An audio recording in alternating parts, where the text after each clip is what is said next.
నాగర్ కర్నూలు జిల్లా కల్వకుర్తి మున్సిపల్ కేంద్రంలో MP doctor Mallu Ravi, MLA Kasireddy Narayana రెడ్డితో కలిసి పలు అభివృద్ధి కార్యక్రమాల్లో పాల్గొన్నారు.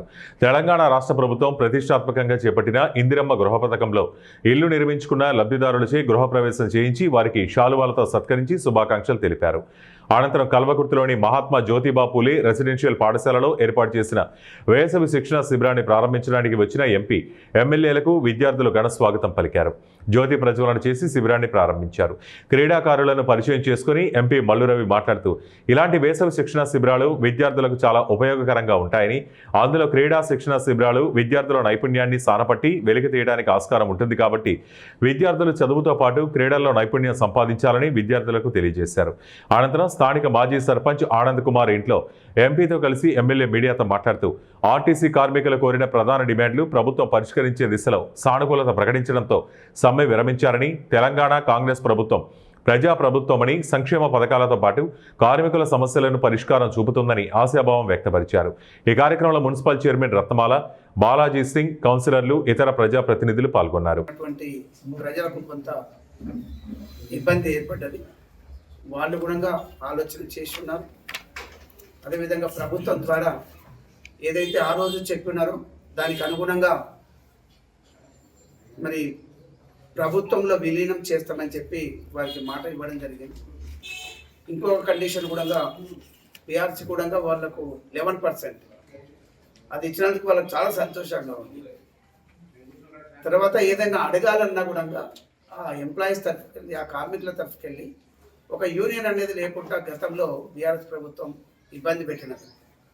కాంగ్రెస్ ప్రభుత్వం ఈ ప్రజాపాలనలో కార్మికులకు కూడా ఆ యూనియన్స్ పెట్టుకునే విధంగా వాళ్ళకి ముఖ్యమైనటువంటి ఇంకా కొన్ని ఉన్నా కూడా ముఖ్యమైన ఈ 3 కండిషన్స్ను ప్రభుత్వం యాక్సెప్ట్ చేసి మరి వాళ్ళని ఆదుకునే ప్రయత్నం చేస్తుంది. కాబట్టి కార్మికులు ఇక్కడికి వచ్చినప్పుడు ఈరోజు వాళ్ళు కలిస్తే, ఇప్పుడే కలిసిన వాళ్ళలో చాలా సంతోషం ఉంది.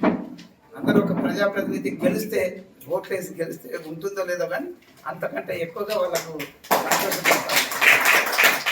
వాళ్ళు కూడా మంచి హృదయంతో వాళ్ళు సేవ చేస్తున్నట్టు, ప్రజలకు సేవ చేస్తున్నటువంటి సందర్భంలో ప్రభుత్వం సానుకూలంగా మరి సబ్ కమిటీ గౌరవ డిప్యూటీ సీఎం బట్టి విక్రమార్క గారి ఆధ్వర్యంలో బ్రహ్మాండంగా చర్చలు సుదీర్ఘంగా జరిగిన సక్సెస్ఫుల్గా అయినది.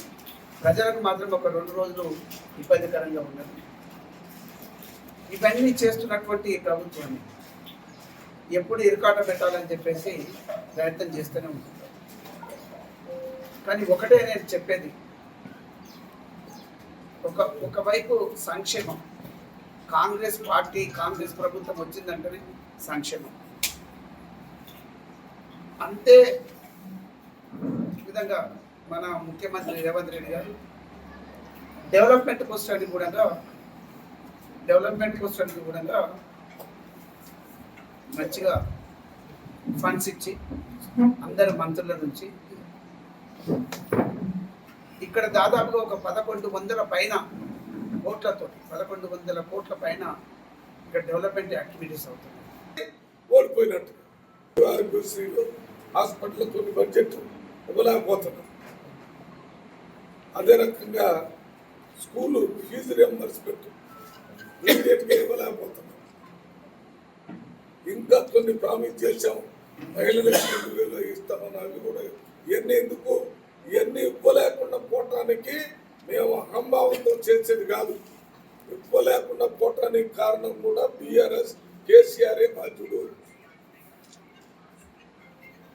కుడి ఎడమ మధ్య అన్ని రకాలుగా ఎక్కడ దొరికితే అక్కడ 7 లక్షల కోట్ల రూపాయలు అప్పు చేస్తే మేము ఇప్పుడు నెలకు 6,000 కోట్లు వడ్డీ కట్టే పరిస్థితి ఉంది. అందువలనే లేట్ అవుతుంది. ప్రభుత్వం చిత్తశుద్ధితో పనిచేస్తుంది. అందువలనే ఆర్థిక ఇబ్బంది ఉన్నా కూడా సన్న బియ్యం వేస్తున్నారు. ఎక్కువ ఖరీదు అయితే ముద్దు బియ్యం చాలా తక్కువ ఖరీదు, చాలా రేట్ ఎక్కువ ఉంది. సన్న బియ్యం ప్రజలకు తిండి ఉండాలని తినాలని చెప్పి సన్న బియ్యం ఇచ్చారు. మీకు రేషన్ కార్డు వస్తుందా? ఈ 200 యూనిట్స్ అంటే ఒక 10% కూడా లేరు, ఒక 5%. 14 ఎకరాలు 20 ఎకరాలు ఉన్నోడు లక్షల మందికి రేషన్ కార్డు మొన్న కొత్తగా ఇచ్చిన తప్పితే వాళ్ళందరికీ సన్న బియ్యం వస్తారు. ఇది ప్రజాప్రభుత్వం. ఇవి కాకుండా మీకు తెలుసు ఇన్ని ఇబ్బందులు ఉన్నా 2 లక్షల రూపాయలు అప్పిస్తే మాఫీ చేస్తానని చెప్పాం. అది కూడా మాఫీ చేశాం. 12,000 రూపాయలు రైతు భరోసా ఇస్తున్నాం. అది చేశాం. అసలు మీ టైంలో దాన్ని గుర్తుపెట్టారా కేసీఆర్?